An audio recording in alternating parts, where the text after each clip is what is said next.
시작.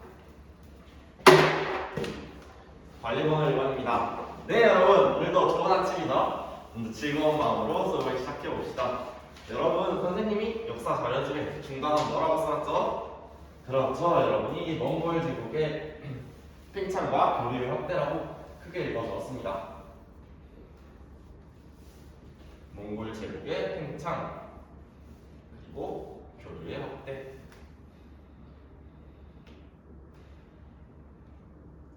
네, 그래서 여러분 오늘 수업은 크게 두 파트로 구성이 되어 있다고 할 수 있어요.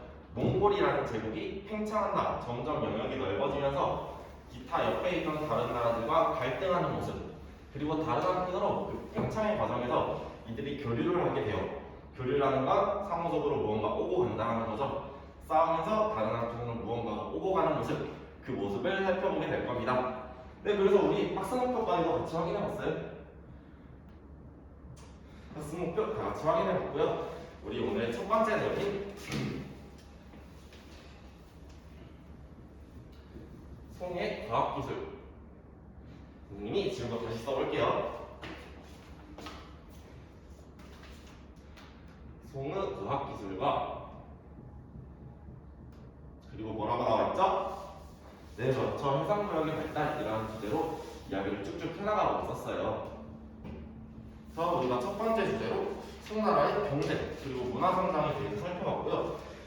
그리고 우리가 이어서 살펴볼 거는 송나라의 과학기술이라는 주제예요, 여러분.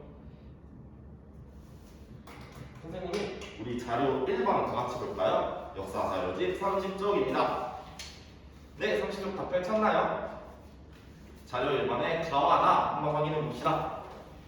여러분, 가와 나에 두 가지가 나왔죠? 뭐가 남아있나요? 그렇죠, 나침반과 화약이 나왔습니다.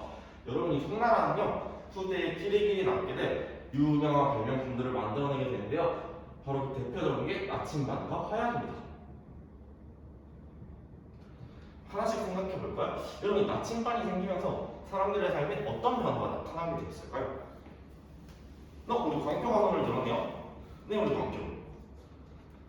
사람들이 어디를 가는지 정확히 알 수 있게 된 것 같아요. 그렇죠, 우리 광교가 잘 말해줬어요. 나침반은 어디로 가는지 동서, 남북 방향을 알려주는 기구죠.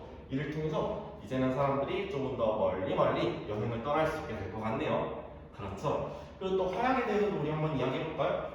화약으로 사람들 삶에 어떤 변화가 나타날까요? 네, 우리 민욱이가 손을 들었네요. 네. 여러분, 우리 민욱이가 싸우는 방식이 달라질 것 같아요 라는 이야기를 해줬어요. 맞아요, 사람들이 화약을 사용해서 전쟁을 하게 되면서 이제는 칼 같은 이런 일반적인 우리가 생각하는 싸움의 방향을 넘어서 멀리서 화약을 쏘는 이런 새로운 형태의 전투 방식이 나타나게 될 거예요. 그래서 우리가 송나라의 과학기술까지 또 확인을 해봤고요. 여러분, 그래서 우리가 일본에서 살펴봤던 송나라의 경제와 문화, 그리고 방금 살펴본 이 과학기술들이 모여서 송나라의 해상무역을 발전시키게 돼요. 그러니까 1번과 2번에서 모였던 기반들로 송나라가 본격적으로 바다로 떠나서 바다무역을 시작하게 된다라고 말씀드릴 수 있을 것 같아요. 그래서 우리 송나라의 바다무역이 발달하게 되면서 송나라 사회에 어떤 모습들이 나타나는지 또 우리 확인을 같이 해보려고 하는데요. 이 자료 1번 마저 보도록 합시다. 자료 1번에 다 볼까요? 여러분, 이거 자료 1번에 다 교자라고 적혀있는데 뭐에 쓰는 물건인 것 같은가요? 네, 우리 하나리가 손을 들었네요. 네, 우리 하나리. 우리 하나리가 뭔가 통행증 같아요 라는 이야기를 해줬네요. 아쉽지만 통행증은 아니에요. 여러분, 이 교자라는 건 무언가를 교환하는 데 쓰는 매개체, 중간물이라고 할 수 있어요. 그럼 뭐라고 할 수 있을까요? 그렇죠, 여러분이 그게 돈인 것 같아요 라고 이야기를 했었어요. 맞아요, 돈은 돈인데 지폐라고 하는 종이로 돈이 송나라 때 나오기 시작했어요. 그래서 이런 무역의 발달 과정에서 이제 조금 동전이 아닌 지폐라는 형태의 돈도 나타나기 시작했다라고 할 수 있겠는데요. 다른 한편으로는 이 송나라가 나와 같은 새로운 기구를 만들기도 해요. 여러분, 우리 사료 나왔는데 이 사료를 읽으면서 어떤 기구가 만들어졌는지 그리고 이 기구는 무엇을 하는지 두 가지를 한번 같이 짝끼리 찾아보도록 할게요. 선생님이 시간 3분 정도 드리면 될까요? 네, 한번 시작해 봅시다. 네, 선생님이 드린 3분이 모두 지났습니다. 한번 우리 모둠이 찾았어요 하고 이야기해 줄 친구들 있을까요? 네, 우리 지욱이랑 민욱이가 전을 들었네요. 네, 우리 민욱이. 우선 민욱이가 시박사라는 걸 설치한 것 같다고 하네요. 여러분 시박사 맞나요? 네, 여러분이 크게 대답해 줬어요. 그럼 우리 민욱이 시박사는 무엇을 하는 곳이었죠? 네, 우리 민욱이가 시박사는 교육을 중간에서 허가해주는 곳이었던 것 같아요 라고 했어요. 맞아요. 송나라에서 해상무역이 발달하면서 이제는 그 해상무역을 관리할 새로운 관청이 필요했어요. 그게 바로 시박사라는 형태로 송나라에서 나타나게 된 겁니다. 여러분 여기까지 이해가 잘 되실까요? 네, 여러분이 큰 목소리로 대답해 주었습니다. 우리 이어서 그러면 우리가 오늘의 본격적인 주제라고 했던 몽골 제국의 팽창 그리고 그들의 교류에 대해서 한번 확인해 볼게요. 몽골 제국에 대한 이야기입니다. 여러분 선생님이 스크린에 지도 하나 띄웠는데 다 같이 봐볼까요? 네, 여러분 스크린에 띄워진 지도는 몽골 제국이 처음에 출발했던 영역이에요. 아직은 그다지 크지 않죠. 자, 이제 이 지도를 움직여서 몽골 제국이 팽창하는 과정을 선생님이 한번 보여드릴게요. 자, 볼까요? 점점 넓어지고 있죠? 네, 여기가 몽골 제국의 가장 넓었던 지역입니다. 여러분, 이 지도의 변화 과정 어떤 느낌이 드시나요? 네, 우리 기덕이가 손을 들었네요. 빨라요. 맞아요. 빠르죠. 그리고 또 어떤 이야기를 할 수 있을까요? 그래, 엄청 넓어요. 맞아요. 엄청 넓고 엄청 빠르게 몽골 제국이 팽창을 하고 있어요. 여러분, 이 몽골 제국의 팽창을 이끌었던 대표적인 사람이 칭기즈칸이라는 사람인데요.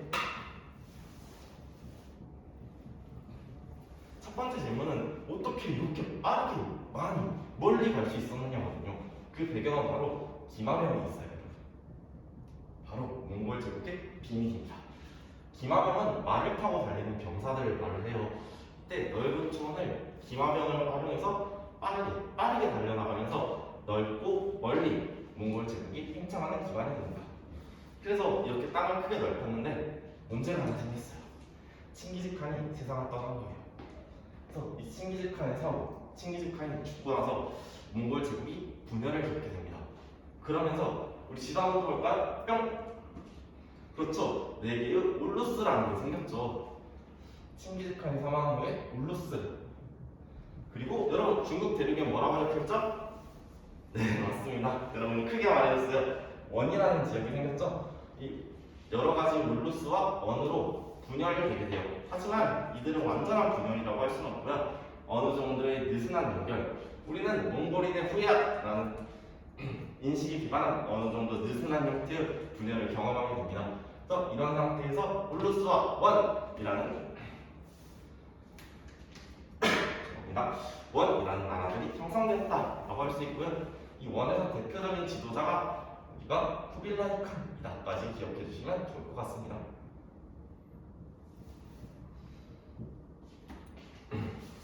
그래서 우리가 여기까지 몽골 제국이 팽창하는 과정을 살펴봤어요. 그러면 이제 우리가 익숙한 지난 시간으로 돌아가서 우리가 송나라와 갈등했던 수많은 북방민족들을 봤었죠. 어떤 나라들이 있었죠? 그렇죠. 요, 금 이런 나라들이 있었죠. 항상 요와 금의 과제는 우리 적은 소수민족들은 어떻게 이 수많은 한족들을 지배할 것인가, 어떻게 통치할 것인가의 문제를 가지고 있었어요. 몽골 제국 역시 이러한 문제점을 가지게 되거든요. 우리 자료 2번 다 같이 볼까요? 자료 2번에 선생님이 빈칸 4개 뚫어놨어요. 이 빈칸 채우면서 몽골 제국은 어떤 식으로 한족을 통치했는가 한번 같이 고민해 보도록 합시다. 선생님이 짝끼리 고민할 수 있는 시간 5분 드리겠습니다. 그럼 시작해 볼게요. 네, 선생님이 드린 5분이 모두 지났습니다. 한번 발표해 볼 친구 있을까요? 네, 우리 승호랑 기덕이가 손을 들었네요. 우리 승호랑 기덕이 빈칸부터 한번 채워볼까요? 네, 위에 몽골, 생목인, 아래 한인, 마지막에 남인. 여러분 다 맞게 찾았나요? 네, 정말 잘했어요. 그럼 우리 승우랑 구덕이 어떤 식으로 통치했다고 생각했나요?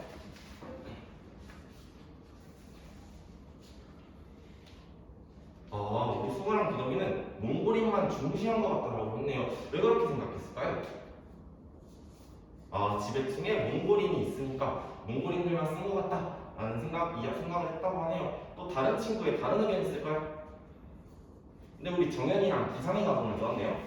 근데 우리 정현이 그렇지는 않은 것 같아요. 몽골인만 쓴 건 아니다. 왜 그렇게 생각했을까요? 생목인도 써서 생목인도 사용했기 때문에 그래도 어느 정도 조화를 이룬 것 같다라고 이야기해 주셨네요. 맞아요. 충분히 다 근거가 있는 생각인 것 같아요. 하지만 여러분, 이 몽골인들의 통치는 우리가 몽골 제일주의라고 표현을 하게 돼요. 말 그대로 몽골인만 중시하고 몽골인 중심의 정책을 펼쳤다는 건데요. 선생님, 그럼 생목인은 뭡니까? 라고 한다면 여러분, 생목인이 무슨 일을 했다고 적혀있나요? 그렇죠. 재정과 행정을 담당했다. 실제적으로 의사결정은 모두 몽골인이 했고 이 생목인들은 실제로 그걸 집행하는 일 정도만 담당했다 라고 생각해 주시면 좋을 것 같습니다. 네, 여러분, 몽골인 제일주의까지 설명이 됐네요. 우리 이제 블록타임 시기 전에 우리 쭉 돌아보면 어떻게 통치했는지 살펴봤고 동서 교류까지 살펴봤습니다. 우리 블록타임 쉬고 와서 활동 진행해 볼게요.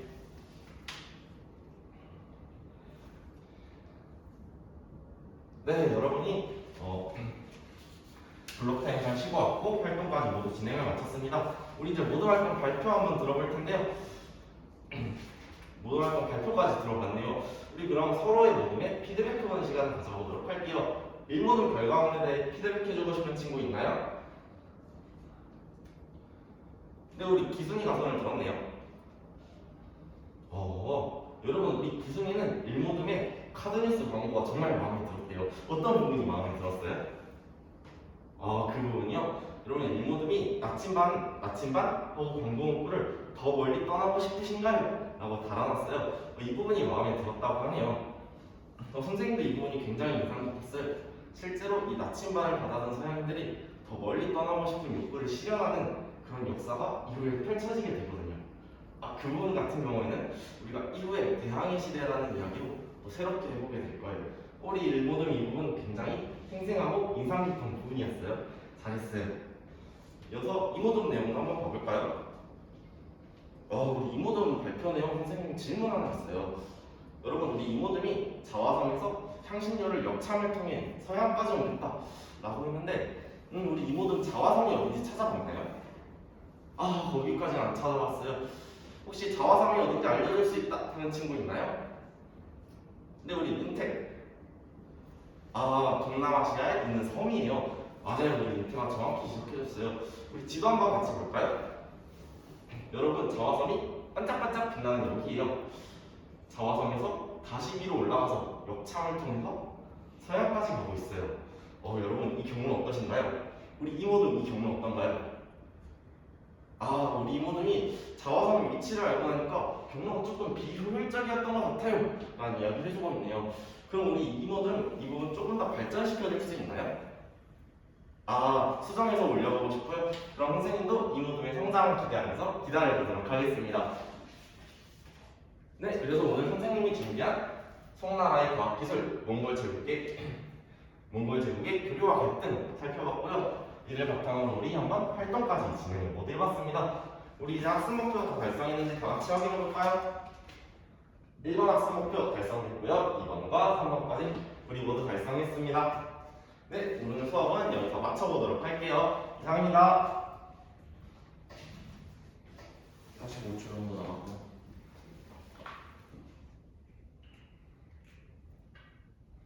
아직?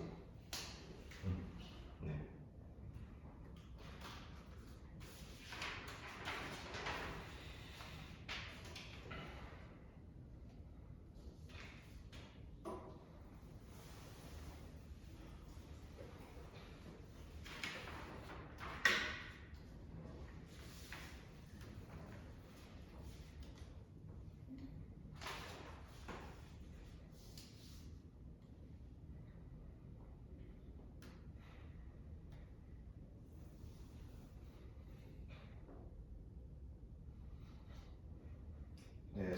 그럼 시작하겠습니다. 다음 질문에 대해서 잘 생각하고 답변해 주시기 바랍니다.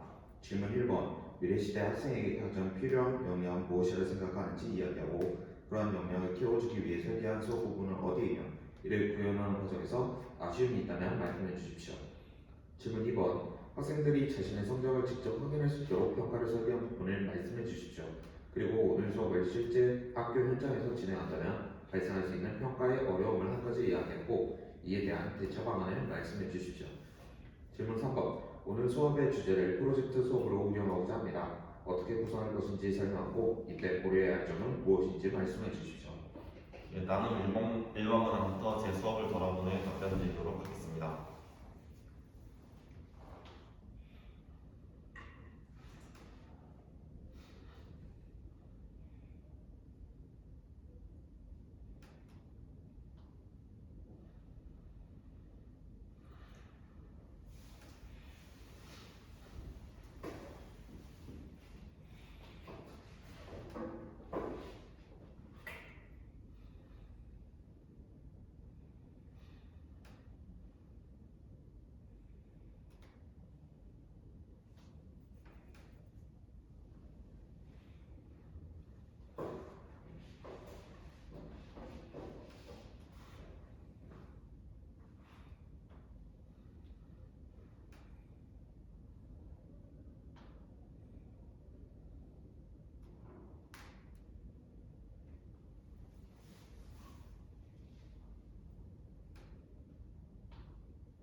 네, 나눔 1번문항 답변드리겠습니다.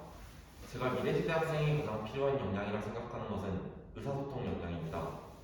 이는 미래 사회의 여러 문제들, 예를 들어 생태환경 문제, 인공지능 AI 연계 문제 등이 각자 개개인이 문제에 대한 입장이 다르고 또 그 문제가 수많은 이해관계가 얽혀있기 때문에 그 문제를 해결할 인재를 길러내기 위해서는 잘 의사소통하고 협력할 수 있는 인재가 필요하기 때문입니다.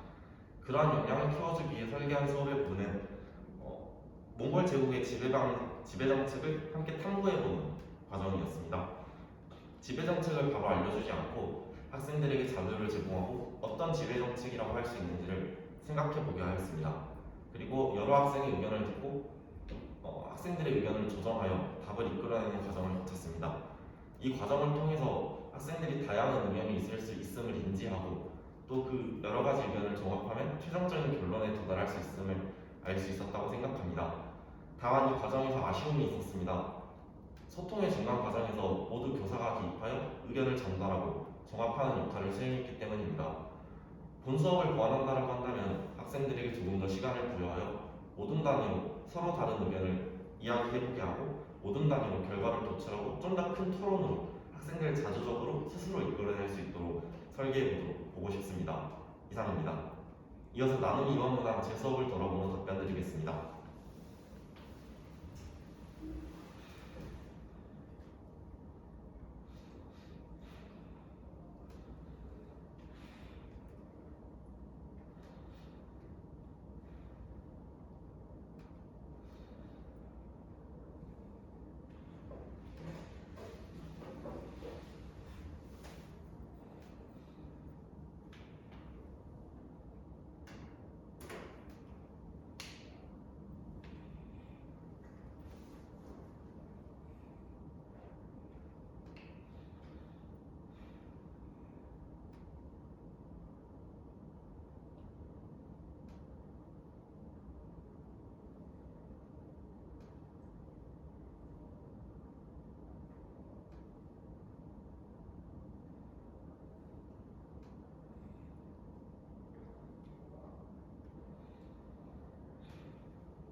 나눔 2번 문항 답변 드리겠습니다. 본 수업에서 학생들이 성장을 직접 확인할 수 있도록 평가를 설계한 부분은 마지막 활동 과정에서 자화상 활동의 수정 과정이었습니다. 자화상 활동의 과정에서 다른 학생이 피드백을 받고 교사와 함께 다른 사실을 확인한 후에 학생이 스스로 자신의 과제물을 성장시킬 수 있도록 유도한 점이었습니다. 이 상황에서 저는 평가를 서열화의 도구가 아닌 스스로의 성장을 위한 자료로 사용할 수 있도록 설계하였습니다. 이 수업을 통해서 학생이 자신의 과제물을 더 성장시킬 수 있었다고 생각합니다. 다만 이러한 수업을 학교 현장에서 진행하게 된다면 학생들이 피드백에 적극적이지 않을 수 있다는 문제점이 있습니다. 학생들이 평가를 도입을 한다면 그 평가에서는 경쟁에서 이겨내고 싶고 남들보다 더 잘하고 싶다는 생각을 먼저 할 것입니다. 그렇기에 피드백이 적극적이지 않고 오히려 소극적으로 나설 가능성도 있다고 생각합니다. 이 경우에 학생들에게 전체 평가를 절대평가로 진행하는 것을 제안하고 싶습니다. 이를 통해서 누구보다 더 잘했다, 누구보다 더 뛰어났기 때문에 좋은 성적을 받는 것이 아니라 정해진 평가 기준의 일정 기준만을 뛰어넘게 된다면 자신도 좋은 평가를 받을 수 있다는 생각으로 서로의 성장을 함께 도모할 수 있다고 생각합니다. 이상입니다. 이어서 나눔 3번 문항 제 수업을 돌아보는 답변 드리겠습니다.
네, 이어서 나눔 3번 문항 답변 드리겠습니다.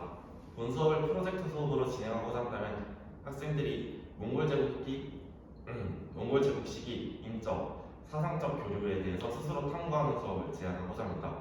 오늘 수업의 활동은 주로 물적 자원들의 교류로만 이루어져 학생들이 이 시기에 동시에 이루어졌다는 사상적 교류, 인적 교류에 대해서는 다소 이해가 부족할 수 있다고 생각합니다. 그래서 학생들에게 본 수업이 종료된 후에 이 시기에는 물적인 경제적인 교류뿐만 아니라 인적인 사상적인 교류 또한 존재했음을 인지시켜주고 이를 스스로 찾아보고 또 다른 학생들에게 그 지식을 나누도록 발표하는 프로젝트 수업을 진행하고자 합니다. 다만 이 경우에 고려해야 할 점 또한 있습니다. 학생들이 이후 차시에 나타나게 되는 서양사에 대한 지식이 부족한 상황입니다. 하지만 동서교류에 대해서 프로젝트 수업을 진행하기 위해선 서양사에 대한 지식 역시 풍부하게 전제되어 있어야 합니다. 이를 위해서 학생들이 활동 과정에서 기계가 될 수 있게 몇 가지의 키워드 그리고 약간의 촉구를 통해서 어떤 방향성을 가지고 과제를 수행해야 하는지 정도는 제시해 주어야 한다고 생각합니다. 이상입니다. 네, 시간은 20초 정도 남았습니다. 이렇게 망한 것 같은데.